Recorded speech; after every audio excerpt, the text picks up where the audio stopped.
Quanto è importante questa giornata per dialogare con i ragazzi e portare loro delle testimonianze. È sicuramente una giornata importantissima perché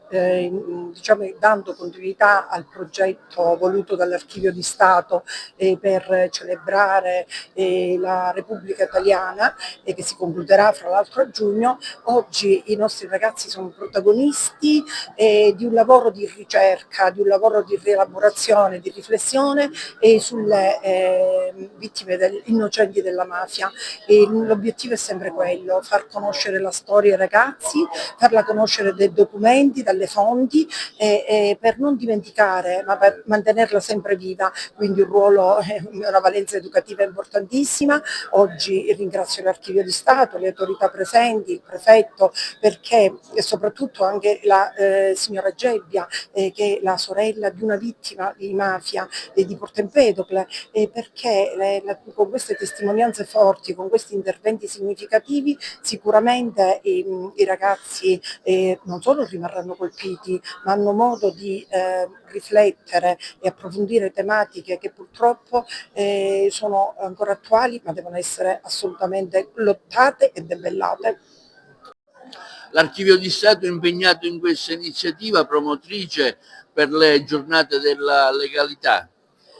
In questa giornata l'Archivio di Stato propone una tappa importante del progetto già avviato nel novembre del 2025, Ogni banco alla sua storia, legato alle memorie scolastiche. In questa giornata ricorderemo ancora una volta il valore dell'educazione e della formazione, soprattutto nel settore della legalità, attraverso un percorso storico di recupero delle fonti archivistiche che riguardano i primi fenomeni di stampo mafioso e soprattutto con il ricordo di quelle che sono state le vittime innocenti della mafia del nostro territorio. Insieme agli autorevoli interventi della giornata, questa giornata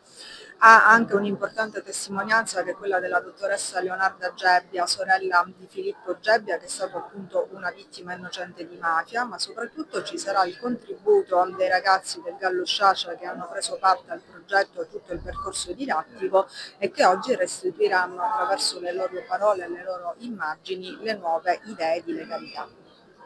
È una giornata come tutte quelle all'impronta della legalità che costituiscono un momento di riflessione con le giovani generazioni. Oggi siamo alla vigilia del 21 marzo, che è la giornata in ricordo di tutte le vittime innocenti delle mafie, perché ricordiamo non solo la mafia che ha imperversato nel nostro territorio, ma tutte le mafie che hanno fatto vittime innocenti. Con i ragazzi è uno spunto di riflessione, ma soprattutto carpire dai ragazzi cosa ne pensano oggi del fenomeno mafioso, perché sappiamo bene che gli addetti ai lavori che la mafia oggi, come si dice in gergo, ha cambiato pelle, non è più la mafia delle stragi, non è più la mafia del boss mafioso, della violenza, è una mafia diversa, è una mafia che si insinua soprattutto nelle pubbliche amministrazioni, è una mafia che incide innanzitutto sull'indifferenza delle persone e quindi lì trova il terreno fertile. Quindi noi dobbiamo lanciare questi messaggi perché i ragazzi non devono pensare tanto lo fanno tutti e quindi utilizziamo le scorciatoie per poi arrivare a coltivare quegli interessi illeciti. Assolutamente no, quindi dobbiamo sempre mantenere alto questo messaggio di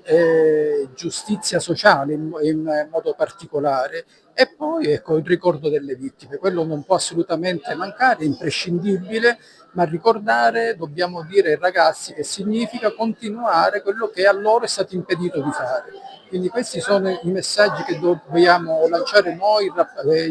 rappresentanti istituzionali, e soprattutto ecco, questo è un momento utile, utilissimo come tanti che si svolgono in ambito scolastico, ecco, per sviluppare le idee dei ragazzi e stimolarli ecco, su questi principi.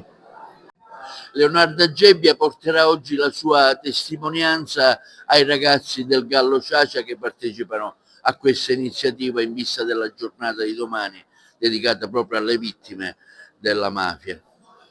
Sì, ho preferito restare sul mio territorio e portare la mia testimonianza proprio per questo motivo, perché io sono parte di Libera Memoria e voglio ricordare la memoria di mio fratello e di tutte le altre vittime innocenti della mafia proprio nella mia Agrigento. C'è sempre un po' di emozione quando parla. Sì, sono ricordi purtroppo amari che riaffiorano alla mente.